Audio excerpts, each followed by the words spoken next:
will play. He's Rahul Tandon joins us now from Calcutta. He's off to Mohali in the morning. And Saj Sadiq is also with us, a Pakistan fan who runs the website pakpassion.net. Well, Rahul, first of all, you're in India and, well, I can't imagine the anticipation, so tell me about it. Oh, it's huge, isn't it? I mean, India-Australia was pretty tense, I think, for more than 1 billion people.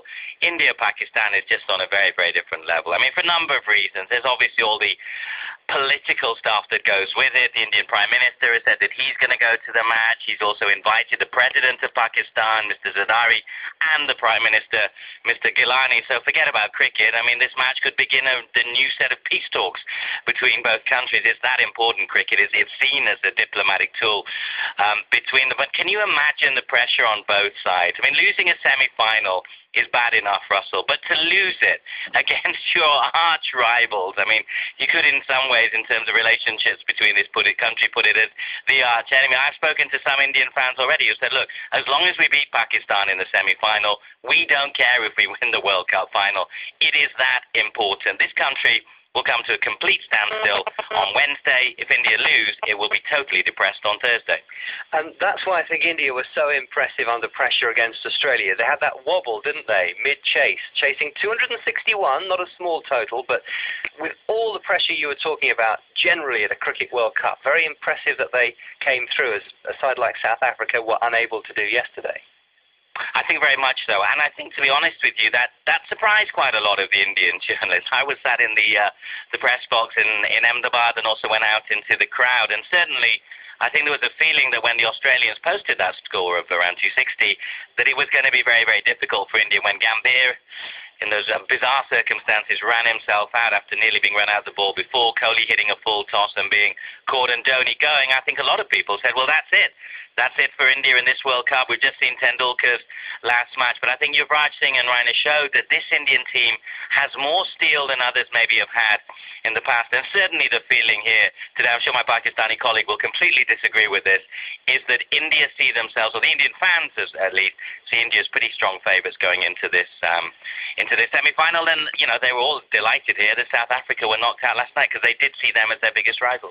So how do you see it then, Saj, from a Pakistani perspective? In many ways, you've been the team of the World Cup. You've surprised a few people so far.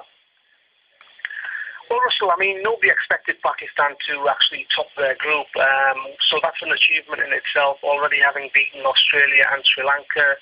Two fantastic victories from a team that most people thought would possibly make it to the quarters or the semi-finals at best. But, I mean, to go up against India now in a semi-final situation is just a huge game. I mean, 30,000 lucky people are going to be watching that game live and billions around the world.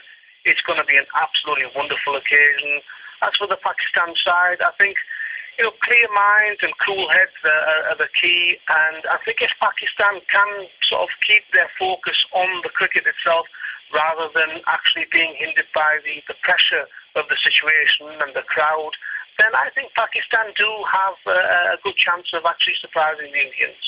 And they have Shahid Afridi, who's just been in the most stunning form, leading wicket taker in the tournament.